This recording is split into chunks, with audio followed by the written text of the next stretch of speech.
Thank you for joining me. This is Katie Whitledge with the Beyond the Technique podcast. Today, we are talking through leading through all the wins and adversities. I have first time guest Lindsey Haney here. I cannot wait for you to meet this incredible woman. And wow, her story is so moving. Lindsey is the owner of the Style Lounge Salon and co founder of the Mod Med Spa. She's also the founder of Eat, Drink, Shop Austin. This is Austin, Minnesota. So we're both going to have very similar accents today. I'm very excited about that. And she is also a high level mentor at the High Performance Salon Academy. This is a woman who's never given up and always driving towards better. And you're going to hear even how she is willing to put herself in really risky, crazy situations. She's adventurous. That might not be her natural inclination, but she puts herself in those situations on purpose. You'll hear all about that today. So without further ado, welcome Lindsey to the Beyond the Technique podcast. Thank you so much, Katie. I'm so honored to be on your show. I've listened, I've had friends be on your show, so I'm super honored to even be asked and also to have met you just a few months ago in person. Super cool at another event. Uh, I appreciate you sharing that. I feel the same. I feel like being at the High Performance Salon Academy events, whether it's Rock a Room, which is where we met, or some of their big events when this is live on the day that we're all in Orlando together. How cool is that? So, what a great community. And you are just one of the mentors of that community. And so many people look up to you. And having learned a bit about your story, I absolutely understand why. And I just want to start at the very beginning of your journey here, Lindsey. Why did you decide, or how did you decide to get into the beauty industry? Well, like most things, they just fall into my lap. Ironically, I never had plans to be a hairstylist. Telling my story a few times, I've reflected back on in eighth grade, we had a career class where we had to, do a report on a career. And in eighth grade, I had no clue what I wanted to be, but I loved art. So I decided I was going to do my report on cosmetology, because I knew exactly how I was going to draw the cover of my report. And when I was doing that, this was back in the early 90s, I wasn't super proud of that profession when I got done with the report, because what I found was most people in our industry at that time were making, minimum wage. And honestly, when you're in eighth grade, you really don't understand what minimum wage means. So I never really had intentions of doing hair. In fact, I didn't even spend time in a salon. We had a family friend that would come to our house and cut our hair in the kitchen. And so I interviewed her. It was really easy report to do. She came to me, cut my hair in my kitchen, and I learned a little bit about her career. And so when I graduated high school, I had plans to go into art school. And I found out about a month after I graduated high school that I was pregnant with my daughter. So I was 17. I turned 18 in August. And that kind of changed everything for me. So I did 1 year of general studies. And the next year after I had my daughter, I had a friend that was going into cosmetology, and I was like, well, it's the most creative thing that I can do in my area. And I had some experience working as a receptionist in a really fast-paced walk-in type of salon. And so I knew that that was not the route that I wanted to go into, just learning about that culture and that workflow. So I signed up literally a week before the program started, just like, whoop, gonna do it. Let's see what this is about. I have no intentions. I'd never had an intention, even though I drew it on a piece of paper in 8th grade. So be careful what you draw. Tell your kids to be careful what they draw. Your first vision board. Yes. Yeah. Yeah. So I started cosmetology in my city, and I had a daughter who was born not breathing. And so I was 18 at the time, and had a natural birth. And my daughter had a very traumatic birth. More or less, if there would have been a C-section, she would have had no complications. But unfortunately, she went several minutes without oxygen, and in turn was diagnosed with spastic quadriplegia cerebral palsy at 18 months old. So I was an 18-year-old girl with a severely handicapped baby, I guess, at the time, and I was going to cosmetology school. Looking back now, I don't know how I did it. You just do it, I guess. We've been in those situations where you just push forward, and I think I was young enough to not overthink things, and maybe a little bit ignorant to what my life would eventually be like, or what my daughter's life would eventually be like. For people who are listening and really don't understand the heaviness of that diagnosis, can you tell us a little bit about what does that mean? So with Kylie, there were several milestones along the way that she wasn't meeting. And, they told us that um, I originally just started researching, and this was the late 90s. So internet access wasn't as accessible as it is now. But um, when I started doing research, I learned about cerebral palsy before they even said the word. And I think like a motherly instinct, I knew that it was a lot worse than what they were talking about, because there was certain milestones that she had to meet or not meet for them to diagnose her at 18 months. And I just knew in my heart that something was going on, and I couldn't control it, but the one thing I could control was taking action and finding resources as soon as possible. And she was a very spastic, very colicky baby. And, I had family and friends, even doctors that would say, oh, she'll probably grow out of it. And I just knew. And so at 4 months, myself and a good friend of mine went and found a county occupational therapist and physical therapist to do an assessment on her at 4 months old. So she was at 4 months old starting to get services right away. So in those moments, I've learned about myself, like, if I take action, I have that control, and I don't get lost in the heaviness of it, maybe. And I feel like I have more power in those situations. Those are the things that I've learned from having Kylie. My daughter's name is Kylie. She'll actually be 26 next month. So yeah. Yeah. Well, and what a gift her life has been. She's amazing. What has this taught you just in life about really serving and leading and being a mom and loving a child who has her diagnosis? And I know when I read a bit about your story, she's, in a wheelchair and needs help with eating, right? And so just being in this servant leader position, it's what has this taught you about yourself?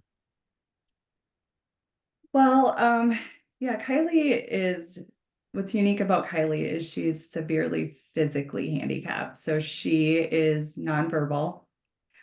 She's tube fed, she's non-ambulatory, so she is completely dependent on a wheelchair and me lifting her and taking care of her. but she is very smart and very intelligent. So um, she's the perfect example of a human spirit. Mm. Um, and everyone that gets to know her loves her. Everyone that really gets to know her understands her sense of humor. She inherited my slightly dark, slightly sick sense of humor. And I think that also might be a little bit of a coping mechanism for me. I can I can find laughter in the darkest moments. And that to me, I'm realizing as I'm getting older, that's just a way that I've been able to shift my energy. And it's not making fun of something, but it's a way that I can control my energy. Um, and I think having her so young, I was a child myself, like my brain wasn't even completely developed. And so I didn't have anything to compare it to. You know, we almost grew up together. I'm 44, she's going to be 26. There was a time when she was younger that I would get offended when people would ask me if I was her sister. And now I'm like, oh yeah. Now I'm like, heck yeah. No, I'm her mom. Um, but the adversities that we've faced in Kylie has been, I mean, she's had surgery after surgery. She's had hospitalizations where, that were really serious. Her respiratory system has always been compromised. And so I learned not to sweat the small stuff Mm. at a really young age and to appreciate when things are good. Because we don't wake up every morning thinking like, oh, I feel great. Things are great. We don't usually recognize the good until we have the bad. So I think that's the gift that she's given me from a very young age. The other part is at a young age, I realized the people that surround me. Like I have the most incredible group of friends. I have the most supportive family. I have the most incredible peers that are friends of mine that are in the industry that I love. And they're high performers. They're the people that get me out of my comfort zone. So at a very young age, having her, I realized like I am the most fortunate person because of the people in my life. I definitely don't do it alone. Um, it takes a village plus, when you have a kid with special needs. But the other thing about that is I didn't let that define me. And I've reflected on that recently, like how I didn't let that happen at a young age, because it's really easy to, in a situation like that, to play either like the victim or the victor. And somehow I chose the victor path at a really young age without realizing it. Well, I think that is so inspirational. And I love how you brought up just being grateful in ways that not probably many people aren't, and how you don't sweat the small things anymore. And especially as a salon owner, there's a lot of small things we could sweat, and we do sweat sometimes. So here you are, you're in the industry, you have to show up, and I shouldn't say have to, you get the honor to show up in this way for your daughter and still have this sense of drive for your own passions and creativity in life. So tell us, what did it look like for you to go from being behind the chair and being a hairstylist to becoming a salon owner someday? Like, what did that journey look like? Well, fortunately, just throwing myself into cosmetology last minute worked out for me. I learned that I love people and I love serving people. I love affecting somebody's energy. And like I said before, my first passion was art. So it's like the perfect collaboration of both of the things that I love. And music. Music's my other favorite thing. So I get to listen to music with some cool people making art all day. Like that's great, right? Um, so it was a natural passion for me. School was really easy. It was super fun.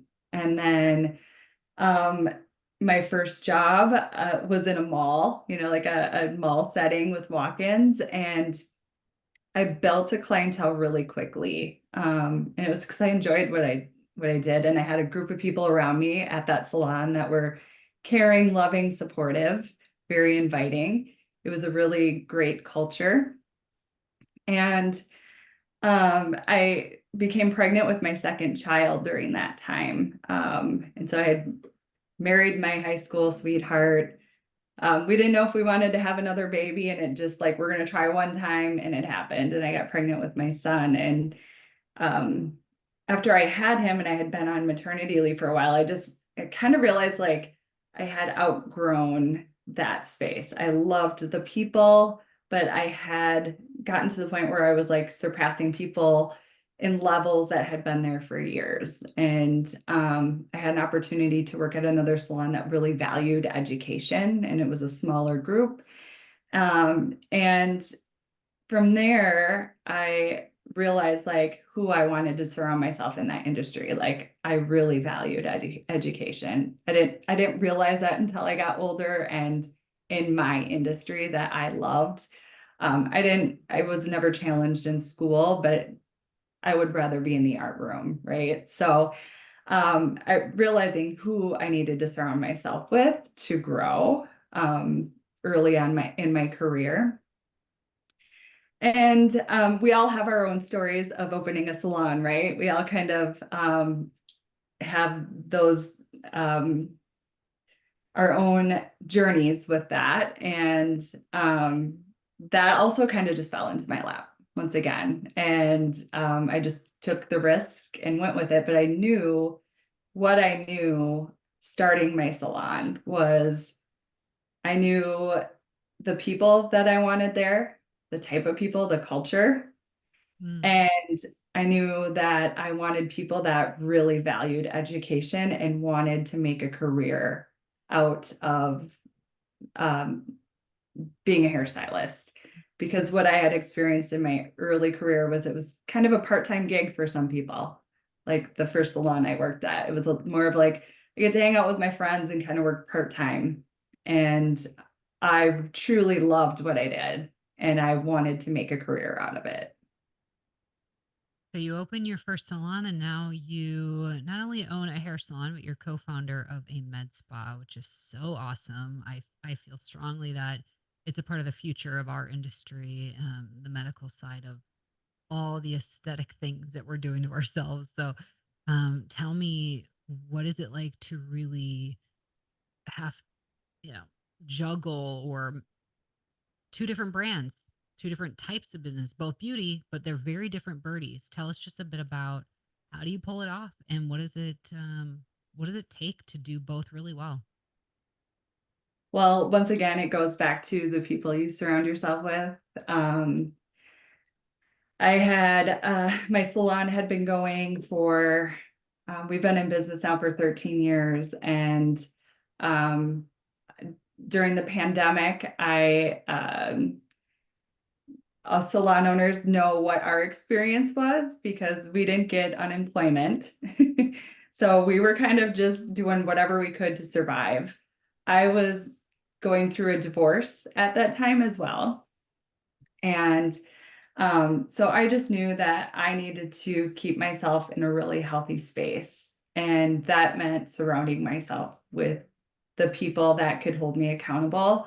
And that filled my soul to keep me in that happy, healthy space. So the med spa idea actually came out of secret meetings when we weren't supposed to be hanging out on my back deck with some girlfriends and a bonfire. And it's funny to think about now because it was like, we can't sit too close together. No one take a picture and post anything on social media or we'll be socially shamed.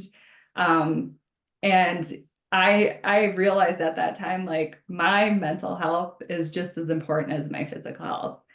And on top of that, like I could have chosen a long time ago with Kylie to live in that pandemic state of mind Mm, and live in a bubble and have that fear that something's going to take her life from a respiratory cold. Like that was my reality. That's been my reality since I was 18 years old. And so I think those adversities gave me strength through the pandemic. I had a different mindset than most people mm, did at that time, and I controlled what I could control again. So I shut off the news. That did not serve me. It did not serve my mind, body, or spirit for what I was going through. I limited my alcohol use. I was like, this is not good for me right now. I'm not doing it myself or anyone favors by, consuming a lot of alcohol. Um, I I really took care of my body, and because I realized what stress was doing to my body, and I started working out just for my nervous system. Um, but going back to the med spa, sorry, I kind of got off on a tangent there. I had created a group of women in my local area, friends that were I really admired, and they were all entrepreneurs. And so my now business partner for the med spa, Betsy, this was an idea that we threw around a campfire when we weren't supposed to be meeting, and she has very similar values. We really complement each other. She's really driven. Um, and we're both risk takers. So what do we have to lose? I survived a pandemic. I survived a divorce. I survived, like, no one's gonna die here if we try it, right? right. So yeah, that's kind of how the med spa started. So we've been in business now for over 2 years, or almost 2 years. And we opened it inside my salon first. We built just one room and got it going out of the salon. My team fed it. They had total support of it. They helped build that business. They helped run the business because it was inside the business that already existed.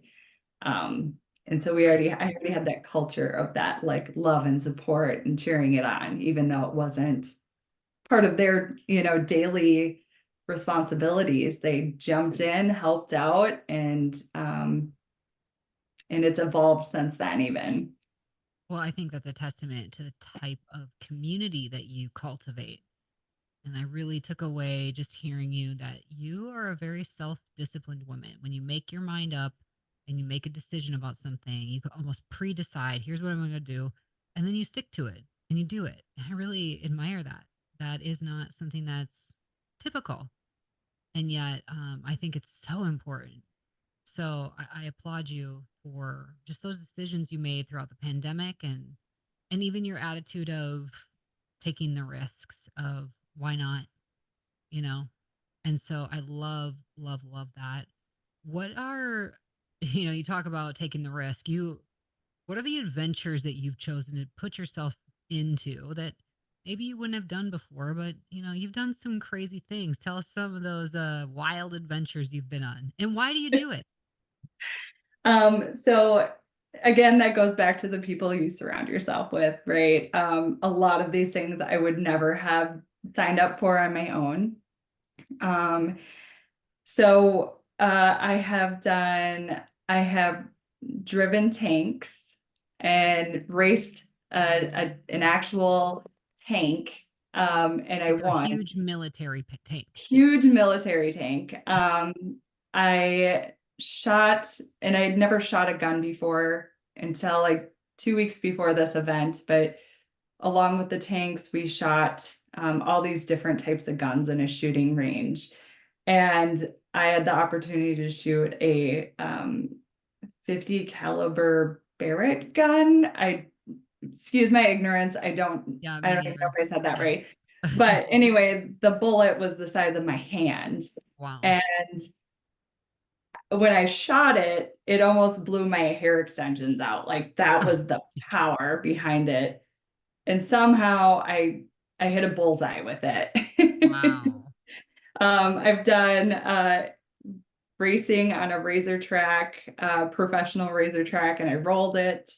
I've done stunt planes where you dogfight in the air. So it's kind of like laser tag in a plane Like a real plane. and in a real Yeah. plane in the air. That was in Lake Tahoe. And if you get shot, laser shot, the pilot will actually create the spin out in your plane, like you're Oh, crashing and burning.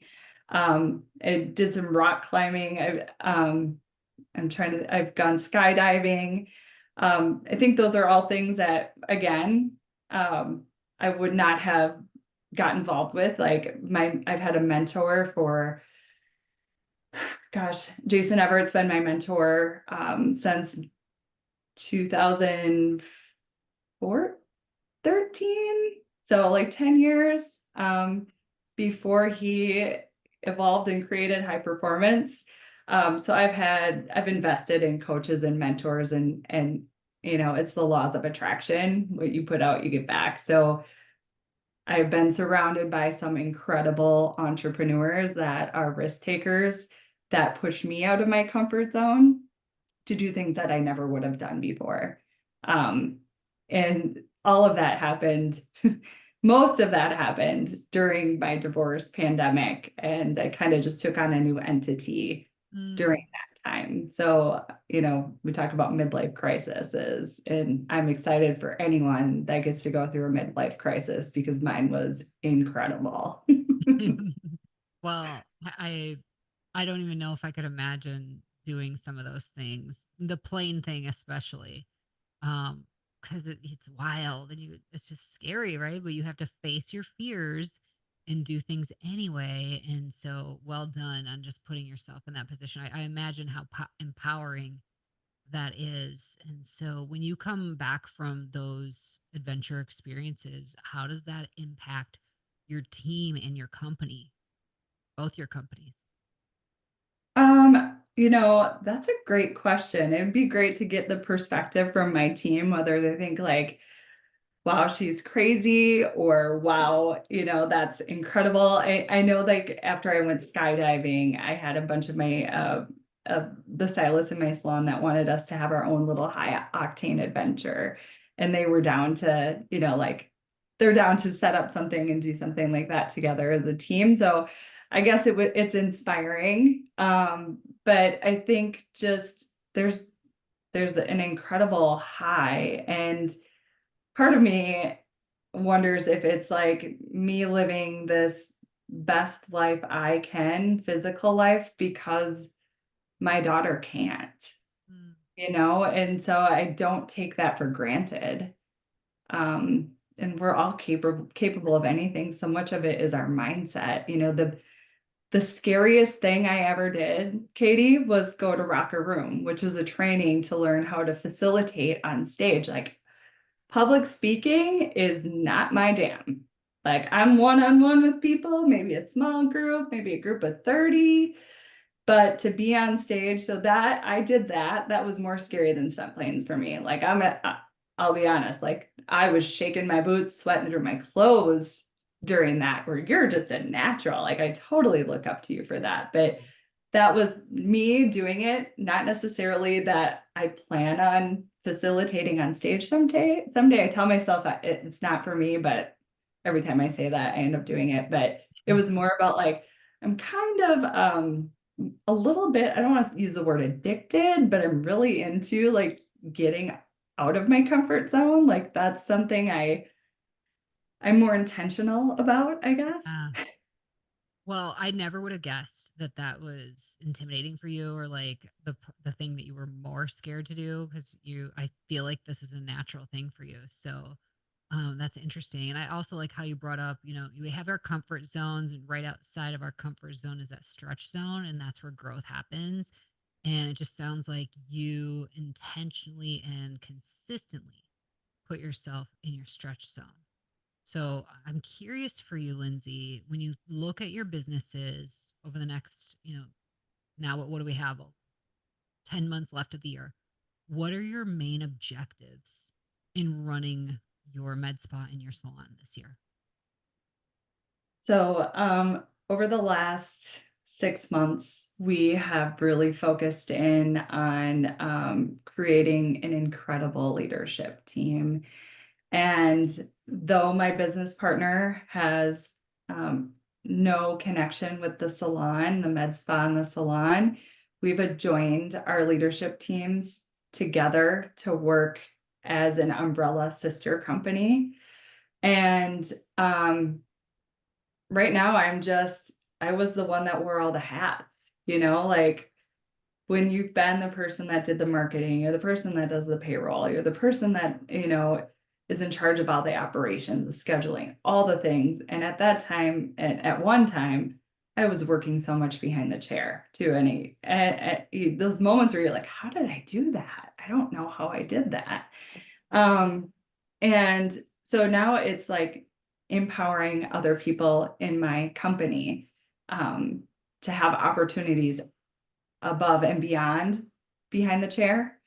And so moving forward, I actually am stepping away completely from behind the chair. I work 1 day a week. And by the end of March, the end of this next month, I'm transitioning. I keep saying, I call it transitioning, but I am always looking for opportunity to elevate our industry because when I started out, I was making $4.53 an hour and I had a baby and I was 18. Like there was nothing cool about that. Mm. And I feel really fortunate to have seen that and evolved through that and see where our industry is going and to give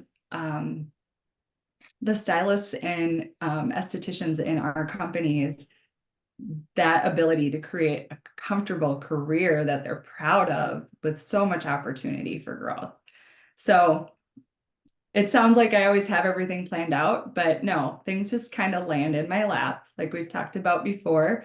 So something else will come, something other idea. I'm the visionary, I'm the outside of the box thinker.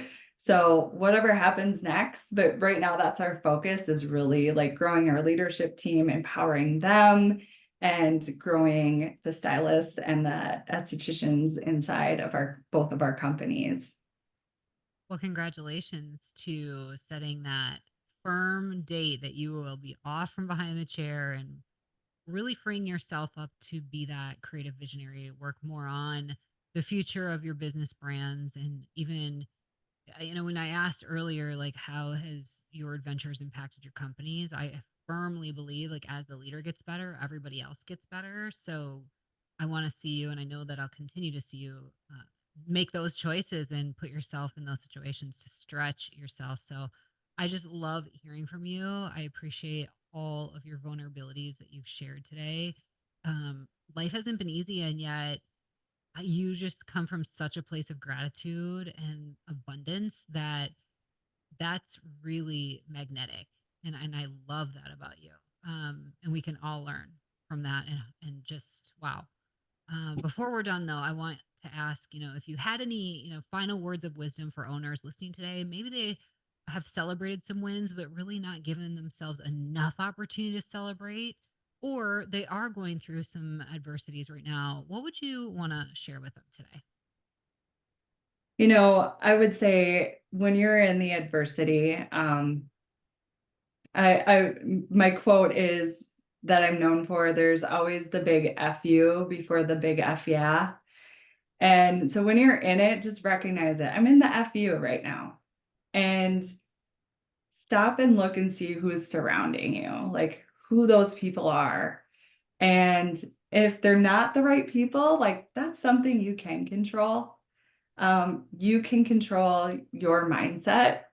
You can take care of your body, mind, and spirit. Like we all know the things that we shouldn't be doing when we're in the FU, right? And so just take responsibility for that, own it, and be responsible for it. No one's perfect. We all have to have those ups and downs in the FU. We have to have a cry. We have to but stop and find gratitude for what is happening because on the other side, there's the F yeah. And if you can reflect back on those moments when you've been in the FU and what happens after the F yeah, the rainbow, the learn, the way you evolve, the challenge that makes you stronger. And if you don't have adversity, it you don't have the gratitude that makes the good even brighter. Yep.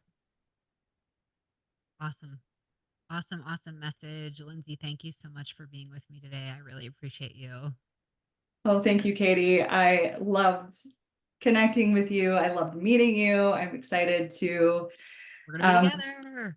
yes, yeah, yeah, and all the incredible things that you are doing for our industry. Thank you. Aw, thank you. It's my pleasure. And thank you all for joining us here week after week at Beyond the Technique. If you love this platform and appreciate Beyond the Technique, we would appreciate you taking just a moment to leave us a positive review wherever you're listening today so that more people like yourself will discover Beyond the Technique, where we are here to change the way that you are supported in your business. Until next time, everybody, have an awesome day and stay strong.